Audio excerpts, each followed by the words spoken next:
Okay, we are now going to do the mastery problem 6-5, completing a worksheet. And this mastery problem is going to be for Bonita Bubbles. So the first thing we're going to do is we're going to put the company name on the first line. The second line, we're going to put what we're doing. It's a worksheet. And the third line, we're going to put for month ended April 30th of the current year. So we're going to put April 30th, 2012, because a worksheet is for a period of time. So this is for the month ended April 30th, 2012. The next thing we're going to do is we're going to write every account title that we have, whether it has a balance or not, so we can do a trial balance. Now, generally, you would get these account titles from your general ledger, but for this problem, where the page 173 in your textbook, it's given you all the account titles and it's going to give you all the account balances. So we're going to start with that. So we're going to put cash. I'm just going to list all these out. Okay, so there I have listed all the accounts, and now we're going to go in and we're going to put the account balances for every one. So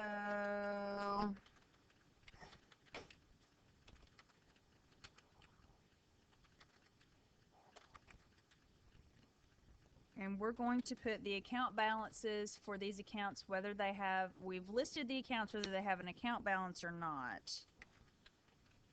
Income summary does not have a balance. Insurance expense does not have a balance. And supplies expense does not have a balance. Okay, so the first thing we need to do is we need to total up the trial balance columns to make sure our debits equal our credits. And our column total for our debits is going to be 7,400. And our column total for our credits is going to be 7,400. So our debits equal credits. So you can draw two double lines under there. You're going to want to draw two double lines, and they're going to look like this under there. Okay, now it's time to do our adjustments. So it says that the adjustment information given us for April the 30th, our supplies inventory is $220. Well, if we go up here to our supplies, it says we have supplies of $855. But when we took the inventory, our supplies inventory says we actually have $220. So we need to take this $855 debit and we need to adjust it in the adjustments column so we can make the supplies inventory $220. So what we're going to do is we're going to take 855 and subtract 220, and that's going to give us $635. And we need to reduce that asset, and we're going to reduce that asset with a credit. So we're going to credit supplies $635. Now, this $635 represents the amount of supplies that we used during the period. Well, when we use an asset, that asset becomes an expense. So the $635 is also going to go down here on supplies expense as a $635 debit. And it says our value of prepaid insurance at the end of the month is actually $800. Well, we have it listed as $1,100, so we need to somehow adjust this $1,100 to make it $800. So we're going to adjust it by a $300 credit, so it will become $800, and that $300 credit is going to represent the amount of insurance that we used up during the period, so it's going to be a $300 debit to insurance expense. So the next thing you want to do is you want to total your adjustments columns and make sure your debits equal your credits. And you're going to get a $935 debit and a $935 credit for your adjustments. So those equal, so we're still good. Okay, the next thing we need to do is we need to pull all of our items over to the income statement and to the balance sheet columns. Now, each account can only go to an income statement or a balance sheet. And what we're going to do is cash all the way down to drawing is going to go over here to the balance sheet. And this is because the balance sheet shows what you have and who you owe. So the balance sheet is going to list what you have, and what you have is your assets. So it's going to list all your assets. And it's going to show who you owe. Well, the people that you owe are these accounts payable. So you owe other people. That's the accounts payable. And then you also owe the owner of the company. The owner of the company has an interest. So the capital and the drawing are also going to go to the balance sheet. Also, if you'll notice, cash through drawing, those are assets, liabilities, and your owner's equity accounts. So those are going to go to the balance sheet. Now your income statement, that's going to show if the company made any money, or so if they had a net income or if they had a net loss.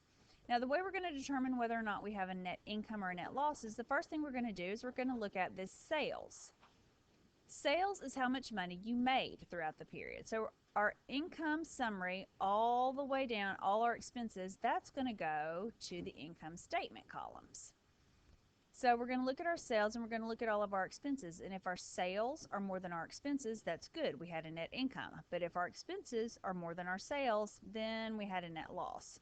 That's not so good. So now we're going to go ahead and start pulling all these things over. So cash, if it's a debit here, we're going to pull it over to the balance sheet as a debit.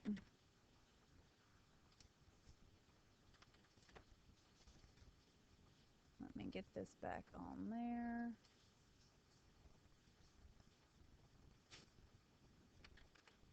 Now, petty cash, we're going to put that as a debit. Accounts receivable, we've got $511 in there. Supplies, we have an $855 debit, but then we adjusted it with a credit of $635. So if you have an $855 debit and a $635 credit, then you're going to have to subtract $635 from $855, and you're going to end up with a $220 debit. Same concept with prepaid insurance. If you start with an $1,100 debit and then you have a $300 credit, you're going to end up with an $800 debit. We're going to bring over the liability, the capital, and the drawing. Now we're going to bring the sales on down to the expenses over to the income statement. So we're going to bring the credit over. Sales is the only credit you should have. Now insurance expense, we started with nothing, but we have a debit of $300 adjustment. So we're going to bring over the $300. Supplies expense, same concept. We started with nothing, but we adjusted it with a $635 debit, so we're going to bring over the $635 debit. Okay, please notice on this, sales is the only credit you'll have in the income statement. All the other entries in the income statement are expenses, and for now they are all going to be debits. So if you're doing your worksheet and you see more than one credit, you've done something wrong. It needs to look just like this. $2,400 credit, all the other expenses should be debits. It's really easy to pull a debit over and put it as a credit over here. So I want you guys to glance at this before you go on. Okay, so now we're going to add up these columns. And this income statement debit column, the total is going to be $2,450. The income statement credit column is going to be $2,400. The balance sheet debit column is going to be $4,950. And the balance sheet credit column is going to be $5,000. Next thing we have to do is determine if we have a net income or a net loss. Well, our expenses, our debit column of our income statement is $2,450. Our sales is only $2,400. So our expenses are more than our sales, so we're going to have a net loss on this one. So you're going to put net loss, not lot, net loss right here. And you're going to put the net loss right here. Now, if you have a net loss, it is going to affect the capital account. It's going to decrease the owner's interest. It's going to decrease the owner's capital. And in order to decrease an owner's capital, you're going to debit it. So you're going to put it right here. And then you're going to add up these columns. 2450 plus 0 is 2450. 2400 plus 50 is 2450. 4950 plus 50 is 5000. And 5000 plus 0 is 5000. So we're now in balance. Now you want to do your line here that says we added all this. And your income statement debit and credit columns are equal, and your balance sheet debit and credit columns are equal. So now we can do the double lines. I want you guys to also notice that I messed that up. We're going to do this and do the double lines. So if you have a net loss, it's going to go right there, actually right there, and right there. So this is loss. I'm doing this with my mouse, so it's looking kind of crappy. If you have a net income, if this were to be a net income you would put right there, and this would be INCOM. I know it's horrible, income. So if you had a net income, which is what you want, then you would change this to net income, and you would put net income right here and right here. Say, for instance, this 2400 was actually 2500, then you would have a $50 net income, and you would put it right there and right there. And so that, let's take that off. This is actually your solution for your mastery problem 6-5 for your Accounting 1 homework. Thanks.